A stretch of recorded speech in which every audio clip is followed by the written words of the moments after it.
रंग बोल के क्या भगवा रंग, ये भगवा चोली हम हिंदुओं की शान है, मान है, आन है। ये भगवा चोली बजरंगबली की पहचान है। तुम्हारी कट रही थी ना, उस वक्त मैं अपना ग्रंथ पढ़ रही थी। 12 साल की उम्र से मैं अपने ग्रंथ के बारे में पढ़ रही हूँ और इसी तरह मैं भाषण देते आई हूँ। दरगाह तो जाते ही हैं, 5 टाइम नमाज तो पढ़ते ही हैं, एक बार मंदिर होके आ जाए, यही बहाने कुछ हिंदू देखे तो अरे नहीं ये तो सुधर गया, अब हम इसकी मूवी देखेंगे। इस गलतफहमी में ना रहे। सनातनी रंग को क्यों दिखाया पता है क्यों? क्योंकि उनको पता है हम हिंदुओं को कोई फर्क नहीं पड़ेगा। अरे भगवानी तो मजाक ही तो उड़ाया, मजा आ रहा है ना, बस मजे लो, बाकी हमें कोई मतलब नहीं है हमारे धर्म का मजाक उड़ाए। मैम इससे बड़े गद्दार और कौन होंगे जो हमारे देश का खाते हैं, हमारे देश में रहते हैं और उसके बाद ये कहते हैं हमें इस देश से डर लगता है। पठान का एक बार फिर से लाल सिंह चड्ढा की तरह बहिष्कार का ट्रेंड चला दिया गया है, कैसे देख रही हैं? आपको ये बात समझ में आ जानी चाहिए थी कि जब इस देश की जनता ने ये सोच लिया था, खास करके मैं हिंदुओं को बोलूंगी क्योंकि अभी क्या हुआ है ना, बात एक ही चीज पे आ गई। अब दूसरा सवाल आप हमसे यही पूछेंगे कि ऐसा तो नहीं है कि सिर्फ खानों को आप बॉयकॉट कर रही हैं, तो इसमें पहले मैं एग्री कर दूं, हाँ ऐसा ही है। क्योंकि इन लोगों ने ठेका लिया था किस चीज का? हमारे धर्म को नीचा दिखाने का, सनातनी धर्म को बदनाम करने का, भगवाधारी इंसान का मजाक उड़ाने का। किसी को विलन बनाना है तो उसमें तिलक लगा दो, उससे ज्यादा खतरनाक बनाना है मोटे मोटे रुद्राक्ष पहना दो, उससे ज्यादा करना है भगवा गमछा लपेट दो। उन लोगों ने कसम खा रखी थी किसी भी तरह से ये सनातन धर्म को बदनाम करने की। हिंदू कुछ नहीं कर रहे थे, क्या कर रहे थे? थिएटर में जाके तालियां बजा रहे थे। पीके हो या वीर जारा हो, ऐसी बहुत सारी मूवियां आई हैं जो हमारे धर्म के खिलाफ है, हिंदुओं को बदनाम करने के लिए बनाई गई और हम लोगों ने देख के उसे सुपर डुपर हिट बनाया है। वो कोई देखने वाले सिर्फ मुसलमान नहीं थे, उसमें हम हिंदू भी थे। लेकिन अब मामला पूरा उल्टा हो गया है। अब ये देश उन लोगों को देखना ही नहीं पसंद करता है जिन्होंने हमारे धर्म पे उंगली उठाई, जिन्होंने हमारे धर्म को बदनाम किया। और शाहरुख खान कोई दूर के तो है नहीं। बुर्ज खलीफा पे भले इनके बर्थडे पे तस्वीरें छपती होंगी, पर ये इंसान वही है जिसको हमारे देश में बद्रीनाथ में, याद होगा आपको किस तरह की घटना हुई थी। आज भी हमारे रोंगटे सिहर जाते हैं ये देख के कि किस तरह बद्रीनाथ में बादल फटने से कितने हिंदुओं की मौत हुई थी। जाहिर सी बात है जाने वाले तो हिंदू ही थे, लेकिन कोई भी खान गैंग की से 1 रुपया भी इधर उधर नहीं हुआ कि भाई दे देते हैं, थोड़ा हम हल्का होगा, थोड़ी मदद कर देते हैं। लेकिन नहीं, यही पाकिस्तान में जब बाढ़ आया था तो शाहरुख खान देने वाले थे पैसे। अगर मैं झूठ बोलूं तो गूगल कर लेना, गूगल कर ले जाके।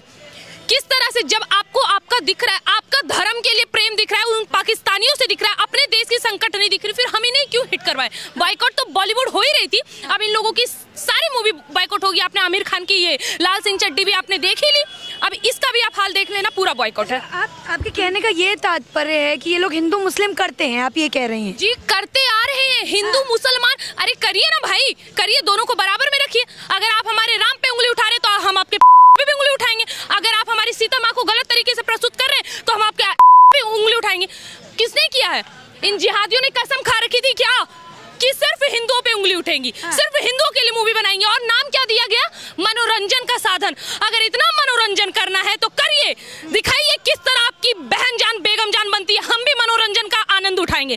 लेकिन हमारे धर्म को सिर्फ टारगेट करके बोलना ये गलत है। लेकिन आप देखिए, कह रहे हैं कि हिंदू मुस्लिम करते हैं खान वाले, लेकिन अगर इतना ही हिंदू मुस्लिम करते हैं तो शाहरुख खान अभी वैष्णो देवी के मंदिर गए थे नंगे पांव, वो क्यों गए? वैसे इसको प्रोपेगेंडा बोलते हैं। वैसे मैं आपको एक और बात याद दिला दूं, पद्मावती मूवी थी, बहुत ब्लॉकबस्टर मूवी थी, है ना? दीपिका पादुकोण उसमें रोल कर रही थी और उन्होंने क्या करा, जेएनयू में जाके कन्हैया कुमार के भाषण सुन के उनको रोना आ रहा था और वहां पे जाके वो अपना पूरा, मतलब इन लोगों को पता है क्या है, पहले दबना नहीं है, और अगर दब रहे ना तो कुछ ऐसा तिकड़मबाजी करो, कुछ देश के विरुद्ध काम करो, हमारे धर्म के विरुद्ध काम करो, अचानक से हाईलाइट हो जाओ। दीपिका पादुकोण ने भी वही किया। और रही बात दूसरी, क्या वैष्णो देवी होके आए हैं, है ना? थोड़े दिन पहले मैंने ये भी देखा था कि आमिर खान कहीं पे पूजा कर रहे हैं अपनी एक्स वाइफ के साथ। इन लोगों का ना ये प्रोपेगेंडा है कि देखो माहौल कैसा हो रहा है। अभी देखिए ना, केजरीवाल को लीजिए ना, अभी कुछ दिन पहले वो गणेश भगवान और लक्ष्मी माँ की तस्वीर छापने की बात कर रहे थे नोटों में। इन लोगों ने प्रोपेगेंडा तैयार कर रखा है कि या हम तो सिर्फ मुसलमान को सपोर्ट करेंगे, लेकिन अगर हिंदू और मुसलमान हो रहा है तो दिक्कत क्या है? दरगाह तो जाते ही है, 5 टाइम नमाज तो पढ़ते ही हैं, एक बार मंदिर होके आ जाए, यही बहाने कुछ हिंदू देखे तो अरे नहीं ये तो सुधर गया, अब हम इसकी मूवी देखेंगे।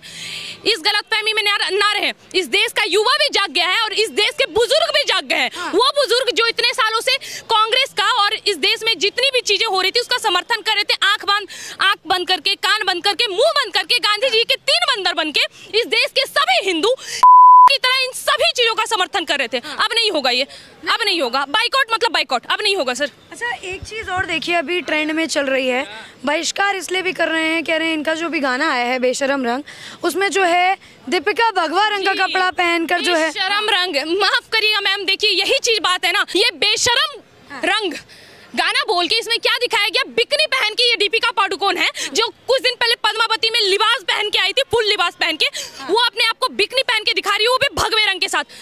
बेशरम रंग दिखाना था, अब उंगली उठाए हम, हरा रंग क्यों नहीं दिखाया ये बताओ सर। घुमा फिरा के मैम ये लोग टारगेट हमारे ही धर्म को कर रहे हैं, सनातनियों को ही कर रहे हैं, हिंदुओं को ही कर रहे हैं। इस बात को समझना होगा, इस देश के सभी लोगों को समझना होगा कि इसमें क्या किया जा रहा है। बेशरम रंग बोल के क्या, भगवा रंग, ये भगवा चोली हम हिंदुओं की शान है, मान है, आन है। ये भगवा चोली बजरंगबली की पहचान है। इस भगवा चोली पे ये 2 कौड़ी के एक्टर एक्ट्रेस उंगली उठाएंगे, हाँ, और हम लोग इनको बख्श दे सर? क्यों ना, अगर अहिंसा हमें करना हो और ये इस तरीके में अपने धर्म का और अपने रंग का को बदनाम करके अहिंसा करने का पार्ट है, तो बॉलीवुड वालों को ये चीजें क्यों नहीं समझ में आती? वो तो कभी पीछे नहीं हटते इन सब चीजों से। आप कह रही हैं ना कि भगवा पहनाकर अपमान किया है, बॉलीवुड वालों को तो ऐसा नहीं लगता। वही तो दिक्कत है, उनको इसलिए ऐसा नहीं लगता है क्योंकि हम लोगों ने कभी इस तरह बाइकआउट नहीं करा है ना। हम लोगों ने क्या, अच्छा एक छोटी सी मूवी ले ले पीके, जिसमें दिखाया गया कि एक भगवाधारी साधु बैठे हुए, उसके बाद क्या हुआ, इनका त्रिशूल निकाला और भगवा चोली निकालते हुए चले गए। हरा रंग दिखा देते ना, सफेद रंग दिखा देते ना, उन्होंने रंग को ही हरे रंग, सनातनी रंग को क्यों दिखाया पता है क्यों? क्योंकि उनको पता है हम हिंदुओं को कोई फर्क नहीं पड़ेगा। अरे भगवानी तो मजाक ही तो उड़ाया, मजा आ रहा है ना, बस मजे लो, बाकी हमें कोई मतलब नहीं है हमारे धर्म का मजाक उड़ाए। तो क्यों समझेंगे बॉलीवुड? उनका तो पेट पल रहा है, उनका पेट अगर ये दिखा के पड़ रहा है कि शिव जी के प्रतीक को किस तरह बाथरूम में भेज रहा है और हिंदू उसको देखने जा रहे हैं, उनका पेट पल रहा है। हमारे धर्म का मजाक उड़ा के उनका पेट पल रहा है और हम लोग देखने जा रहे हैं, तो क्यों रुकेगा? और बॉलीवुड क्यों रोकेगा?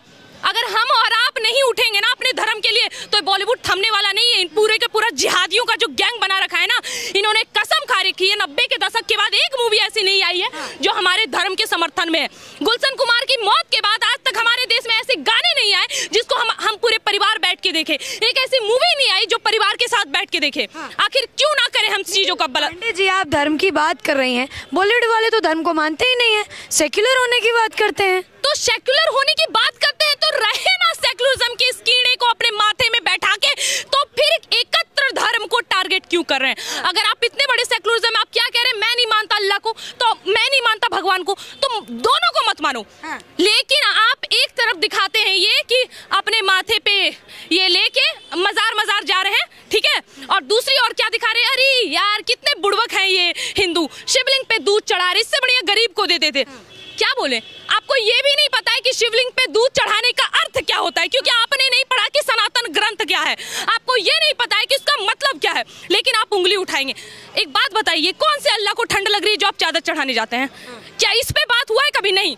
लेकिन खुशबू जी, आप ये बताइए कि आखिर क्यों आप इन लोगों को बाइकआउट कर रही हैं और क्या दिक्कत है? आपके धर्म को उंगली उठा दिया सिर्फ इसलिए, तो हाँ मैं कर रही हूँ, मैं करूंगी, और मेरे शरीर में जब तक सांस है मैं अपने धर्म के लिए मैं लोगों को पता है गलतफहमी क्या हुई है कि भाई फेमस होना है ना तो खुशबू पांडे की तरह हिंदू मुसलमान करो, हो जाएगा।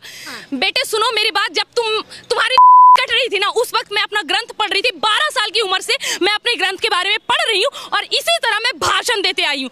12 साल की उम्र से मैं डिबेट करते आई हूँ अपने धर्म पे।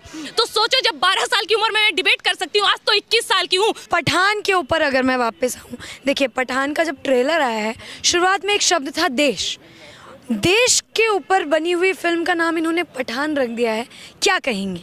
आपने देखा होगा, वैसे तो एक नियम है कि कोई भी मूवी स्टार्ट हो लेकिन उससे पहले हमारे देश का राष्ट्रगीत जरूर सुनाया जाता है। भले उस मूवी के अंदर अश्लीलता भरी हो, लेकिन उससे पहले राष्ट्रगीत जरूर होगा, है ना। इन लोगों ने भी दिमाग में ऐसे षड्यंत्र रखे हैं ना कि मतलब बोलना कुछ और है, ट्रेलर कुछ और दिखाना और अंदर जाके कुछ और। यही बहाने टिकट के पैसे तो लेंगे, खर्च तो होंगे। आपको लगता है इन लोगों को देश से मतलब है? ये लोग कमा उमा के, ये कोई नसरुद्दीन भी थे ना, पूरी उम्र निकल गई इनको, हम लोगों ने बैठा के खिला दिया इनको, सुपरस्टार बना दिया, और उसके बाद क्या बोलते हैं, हमें हिंदुस्तान में डर लगता है, हम यहाँ महफूज नहीं हैं। उसके बाद आमिर खान की पत्नी जो अभी एक्स होने वाली है, शायद हो भी गई है, उनका बयान आता है। आमिर खान बयान देते हैं कि मेरी पत्नी बोलती है कि मुझे इस देश में डर लगता है। तो भाई तुमको रहना कहाँ है? ये देश में तुम जन्म लियो, इस देश ने तुम्हें खिलाया पिलाया, इस देश ने तुम्हें जमीन से लाकर यहाँ स्टार बना दिया, और आज तुम कमा खा के, सर मैम इससे बड़े गद्दार और कौन होंगे जो हमारे देश का खाते हैं, हमारे देश में रहते हैं, और उसके बाद ये कहते हैं हमें इस देश से डर लगता है। देश का शब्द यूज करना इन लोगों के लिए एक मजबूरी है। स्टार्टिंग सॉन्ग, फिर सॉन्ग के बारे में आपको पता ही है, बेशर्म रंग में किस तरह से दिखा दिया गया, हमारे रंग को बेशर्मी बता दिया गया। दूसरा, देश, ये मूवी क्या है, देश से रिलेटेड। अगर देश से रिलेटेड हो तो पठान इस देश के थे क्या? ये मुगलई, ये पठान, ये दीन बंधु वाले कहाँ विदेश में रहने वाले, ये सब यहाँ पे आके और हम लोगों को आप पढ़ाया गया है। मैम दिक्कत ये है कि हमें इतिहास में ही यही चीज पढ़ाया गया है। मुगल महान, अकबर महान, बाबर महान, ये महान, महाराणा प्रताप, वीर शिवाजी, छत्रपति शिवाजी का नामो निशान नहीं है, कहीं नहीं पढ़ा है। बप्पा रावल कौन है? बस पठान। कौन पठान?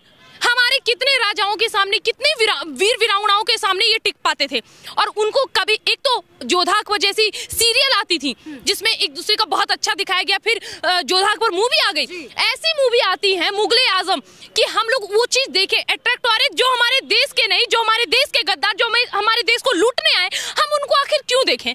क्या रीजन है उनको देखने का? ये पठान, जो कि हमारे देश से इनका कोई वास्ता नहीं, उस मूवी के नाम बता दिया गया पठान, और बताया क्या गया, अरे आप मूवी तो देखनी चाहिए, इसमें देश के प्रति प्रेम है। देश के प्रति प्रेम अगर होता तो इसका नाम होता छत्रपति शिवाजी महाराज। बप्पा रावल, इन पे मूवियां बना औकात नहीं है। अभी आया ना कार्तिकेय 2 साउथ मूवी, देखना है उसको, देखिए, छोड़िए। बिहार का एक भोजपुरी है, ठीक है, भोजपुरी सिनेमा है पूरा, वो अपने में ही पूरा महान है। जानते हैं क्यों? उसमें कहीं भी आपको ये नहीं दिखाया गया कि कोई चादर चढ़ा रहे हैं, कोई ये कर रहे हैं, वो कर रहे हैं। वो पवन सिंह, अभी जेएनयू पे भी एक रितेश पांडे, उनका बहुत अच्छा गाना भी आया है, उन्होंने एकदम साफ तौर पे कह दिया कि ब्राह्मणों के बारे में, कि जेएनयू पे जो दिखाया जा रहा था कि ब्राह्मण बनिया भारत छोड़ो, साफ तौर पे रितेश पांडे जी ने इस गाने में धमकी दे दी, जो नहाते करेले बिहा उन्हीं से श्राद्ध कर दे। क्लियर बात है कि जिस हाथ से ब्राह्मण विवाह करवाते हैं उसी से तुम्हारा श्राद्ध करने का औकात रखते हैं। इसलिए ये भी कह रहे हैं मैम कि ये सब आप हमारे हाथ में छोड़ दीजिए। अब थोड़ी देर मैं सरकार से आग्रह तो नहीं कर सकती हूँ कि पता नहीं मेरी बात वहाँ तक जाए ना जाए, पर हम जैसे लोग अगर खड़े हो रहे हैं ना, अगर इन सब चीज़ों का जो हो रहा है, ये सब चीज़ अगर हमारे हाथ में सौंप दिया जाए ना, आपको दोबारा ऐसे सवाल पूछने की जरूरत भी नहीं पड़ेंगे। नहीं जरूरत जी। अच्छा खुशबू जी, मूवीज़ देखने की बात अभी आप कर रही थी, कई भविष्य में आने वाले युवा ऐसे हैं जो मूवीज़ को देख के प्रभावित हो जाते हैं, सपना ये ले लेते हैं कि मुंबई जाकर जो है स्टार बनेंगे, और उनके साथ फिर कई घटनाएं होती हैं, क्या कहेंगी? मेरा ये मानना है कि मूवीज़ इसलिए बनी जाती है, ये चलचित्र इसलिए दिखाए जाते हैं ताकि लोग उससे प्रेरित होकर कुछ अच्छी चीज़ सीखें। बॉलीवुड ने भी सिखाया, बॉलीवुड ने ये सिखाया कि लड़कियों को लव जिहाद कैसे करना है, बॉलीवुड ने ये सिखाया कि लड़कों को बलात्कार कैसे किया जाता है, मतलब लड़के किस तरह बलात्कार करें, क्या क्या टिप्स होते हैं, बॉलीवुड ने ये सिखाया। बॉलीवुड ने ये सिखाया कि कैसे तुम सेकुलर का कीड़ा अपने दिमाग में ऐसे लिखवा सकते हो, हम सेकुलर हैं। क्या दिया इस बॉलीवुड ने और क्या दिया इस फिल्म सिटी ने? बहुत बड़ा सपना रहता है हम यहाँ पे जाके ये करेंगे, ऐसा चीज देखें जो हमारे देश के लड़के संभल के स्वामी विवेकानंद, हमारे देश की लड़कियां संभल कर रानी लक्ष्मीबाई, रानी पद्मावती बने, ना कि ऐसे जिहादियों के चक्कर में पड़े। अगर किसी का सपना है कि मुंबई जाके तुम्हें बॉलीवुड में काम करना है, ऐसे करना है, तो याद रखना, आप लड़के अपने गले से कभी जनेऊ मत उतारना, लड़कियां कभी अपना स्वाभिमान मत बेचना, अपनी संस्कृति को न्यौछावर मत होने देना इन लोगों के चक्कर में। ये 2 दिन का फेम मिलेगा, मर जाओगे तो कोई पूछेगा नहीं, हमारे दिल से मरने के बाद भी बद्दुआ निकलेगी। क्या होगा यहाँ पे बनके? ये स्टार नहीं है सर। मैम एक बात बताइए ना, मैं भी एक नॉर्मल लड़की हूँ, मैं भी बोलूंगी अरे यार ये इतने बड़े स्टार है, शाहरुख खान, काश वो हमसे मिलने आए, हम उनके साथ फोटो खिंचवाएं। मैं बोल रही हूँ अगर मेरा हो ना कि मेरे हाथ से हो तो मैं इन लोगों को नहीं छोड़ना चाहूंगी, क्योंकि ये लोग हमारे देश और धर्म को पूरी तरह से बर्बाद कर रहे हैं। ये लोग जब तक जीवित रहेंगे हमारे देश में, हमारे देश का, हमारे धर्म का इसी तरह मजाक बनता रहेगा। अच्छा एक महत्वपूर्ण सवाल, देखिए पद्मावती में दीपिका पादुकोण को कास्ट किया गया, ऊपर से नीचे वो कवर थी, संस्कारी संस्कृति दिखाया, उन्होंने अपना संस्कार दिखाया, वो भी करनी सेना के बदौलत, क्योंकि उससे पहले उनको दिखाया गया था जब वो डांस के, सबसे पहली बात कोई भी महारानी अपने महल में वो नृत्य नहीं करती है, कोई भी महारानी अपने महल में इस तरह नृत्य नहीं करती है। और दूसरा नंबर बात, नृत्य अगर करती है, चलिए थोड़ी बहुत शोभा मंडल होती भी है, इतने कमर यहाँ से यहाँ नहीं दिखते, आधे कट्टे ब्लाउज नहीं पहने जाते हैं, शरीर नहीं दिखता है। करनी सेना ने जब फटकार लगाया कि तुम अपने औकात में में आओ, तब उस गाने को दोबारा किया गया और फिर उसमें पूरा वस्त दिखाया गया। मैं आपकी नाराज़गी की सम्मान करती हूँ। मेरा सवाल ये था कि देखिए पद्मावती में एडिट हुआ, नाम चेंज हुआ, उसमें ये दिखाया गया किरदार की ऊपर से नीचे वो पूरा कवर अप थी दीपिका पादुकोण, उन्होंने संस्कृति दिखाई, रानी का किरदार निभाया। वहीं अब पठान जैसी फिल्मों में वो पूरा नग्न होकर दिखाती हैं, क्या कहेंगे? बस आप अंदाजा लगा लीजिए कि ये वो लोग हैं जो जरूरत पड़ने पे पूजा भी करेंगे और ये वो लोग हैं जो जरूरत पड़ने पर नमाज भी पढ़ेंगे। आखिर ऐसी क्या जरूरत खुशबू जी, ऐसी कौन सी जरूरत आन पड़ी कि ये सब करना पड़ा? अभी ये चीज हम लोग समझ रहे हैं कि इनको जरूरत पड़ी ना पड़ी। आपको इतना बात तो बहुत कड़वी है, लेकिन ये सच्चाई है कि इन लोगों ने इतना कमा लिया है कि 7 पुश्त ऐसे भी बैठ के खाएंगे, इन लोगों को अब कोई फर्क नहीं पड़ेगा। लेकिन फिर भी ये चाह रहे कोई बात नहीं, जब तक जीवित है आते रहे, पैसे आने में कोई तो बुराई तो है नहीं, पैसे आते रहे, वैसे आए तो ठीक, नहीं तो ऐसे। और आपको क्या लग रहा है देखने नहीं जाएंगे? पठान बाइकॉट ट्रेंड तो चल रहा है, बाइकॉट तो ये चलेगा, ठीक है, लेकिन फिर भी जो हमारे देश के असली गद्दार है जयचंद है ना, जो एक दिन शिव मंदिर और दूसरे दिन दरगाह पे जाते हैं, मैं उनको बोलूंगी वो भी देखने जाएंगे। सुनो, अगर तुम इन लोगों को प्रमोट करोगे तो अगला लफ्ज जिहाद तुम्हारे घर की बहू बेटियों के साथ होगा, लिखित में ले लो मेरे हाथ से। और अगर अभी भी ये लोग नहीं सुधरे ना तो हर दिन आबादी सुनी मैंने बहुत बढ़ गई इन देशद्रोहियों की, कुछ गद्दारों की आबादी बढ़ गई हमारे देश में। सोच लो तुम, जब इतने छोटे हैं तो कहीं भी सरतन से जुदा वाली धमकियां देके तुम्हारा सर काट दे रहे हैं, हमारी बहन बेटियों को 35 टुकड़े में बांट दे रहे हैं, तो सोचो जब ये इतने होंगे तो तुम्हारी क्या औकात रहेगी। सोचो, ये हिंदुस्तान, ये भारत, ये आर्यभट्ट, ये जम्बू द्वीप पे भाईचारा की वजह से नहीं जाना गया है, हिंदू मुसलमान की भाईचारा की वजह से ये भारतवर्ष नहीं जाना गया है, ये भारत जाना गया है हमारे देश की ऋषि मुनियों की वजह से, हमारे पर्वतों की वजह से, हमारी गंगा नदियों की वजह से ये देश इस चीज के लिए जाना गया, जिस चीज पर हर वक्त ये एक्टर एक्ट्रेस, ये जिहादी के गैंग जो चला रहे हैं पूरे के पूरे प्रोपेगेंडा, ये दाऊद के पिल्ले, इन लोगों ने ध्वस्त करने की कोशिश करी है। अच्छा, एक सवाल देखिए, फिल्म का बजट है 250 करोड़, तीनों बड़े बड़े सुपरस्टार्स माने जाते हैं बॉलीवुड के, तीनों इस फिल्म में हैं। कैसे आखिर फिल्म का जो बहिष्कार का ट्रेंड चल रहा है, कैसे ये ट्रेंड पूरा किया जाएगा खुशबू जी? वैसे अगर देखा जाए तो आमिर खान भी बहुत बड़े चॉकलेटी बॉय थे, लड़कियों के एकदम फेवरेट। क्या है भाई चॉकलेटी बॉय, हाँ ये कितना स्वीट बंदा है, इतना स्वीट बंदा है, सत्यमेव जयते में भाई दिल से बुरा लगता था, रोता था सत्यमेव जयते में आमिर खान। और आमिर खान रोते रोते तलाक पर रोते रोते रोते रोते चौथी शादी कर रहे हैं वो, सबको तलाक दे दिया, अपनी बेटी की उम्र से सुना है मैंने निकाह करने वाले हैं। क्या कहें इन लोगों को? तो ये लोग तो ये कहते हैं ना खुशबू जी कि इट्स माय चॉइस। हाँ, इट्स योर चॉइस, तो फिर ये बात clear and this is my choice कि अब हम तुमको देखना पसंद नहीं करेंगे, देखना तो छोड़ो, जरूरत पड़े तो तुम्हें मारने भी संकोच ना करेंगे, क्योंकि तुमने हमें नहीं बख्शा, हमारी भावनाओं का गलत इस्तेमाल किया, अब हम तुम्हारा इस्तेमाल ही करेंगे, इस तरीके से करेंगे, तुम्हें अपनी औकात समझ आनी पड़ेगी। वैसे मैंने सुना है बहुत बार ऐसी मिस्टेक होती है, अपराधी गाड़ी में आते हैं, कभी गाड़ी पलट जाती है ना, मतलब ऐसा होता है कि कोई छत पर से कूदते नहीं है, गिर जाते हैं, मर जाते हैं, एक्सीडेंट बहुत सारे केसेस होते हैं, बहुत तो गुमशुदा हो गए हैं, नहीं पता चलता, नहीं पता चलेगा इन लोगों का भी। आप थोड़ा धैर्य रखिए। रही बात इन तीनों सुपरस्टार की, शाहरुख खान ये वही है ना, वीर ज़ारा एक मूवी बनी थी जिसमें ये अपनी ज़ारा से प्यार करते हैं, फिर पाकिस्तानी इनको पकड़ लेते हैं, फिर ये पाकिस्तान में रहते हैं, 20 साल तक शायद रहते हैं वहाँ की तरह मार खाते हैं और फिर अपनी ज़ारा से वापस लेके आते हैं, वो भी बुढ़ापे की उम्र में। एक थे सनी पाजी जो पाकिस्तान जाते हैं, वहां से अपनी सकीना को लेके आते हैं और उन्हीं का हैंडपंप उखाड़ के उन्हीं को मारते हैं। भाई किसको देखना पसंद करोगे? सनी पाजी ने ऐसी बहुत ब्लॉकबस्टर इन लोगों की तरह भी मूवी नहीं दी होंगी शायद, लेकिन भाई हम देखना पसंद करते हैं ऐसे लोगों को, हम देखेंगे, लेकिन जिनको हमने सुपरस्टार बनाया है ना, हमने बनाया है, घमंड है इस बात पे कि हम युवाओं ने बनाया, हम लोगों ने बनाया, तो हम उनको गिराएंगे, आप चिंता ना करें। पठान का बहिष्कार कर रही हैं पूर्ण तरीके से कि नहीं? पूर्ण तरीके से। ये जेएनयू में रोने वाली दीपिका पादुकोण ना अपनी है और ना ही वैष्णो देवी में जाने वाला शाहरुख खान अपना है। इनको ये भी नहीं पता हमारे देश में कितने ज्योतिर्लिंग है, ये क्या करेंगे, इनको जरूरत ही क्या है? ये सब दिखावटी है, प्रोपेगेंडा है। पठान हो, लाल सिंह चड्ढा तो हो ही गई है, पठान और इनकी जो भी मूवी आने वाली है, ऐसी कोई भी मूवी हम नहीं चलने देंगे, पूरी तरह से बाइकआउट है, पूरी तरह से।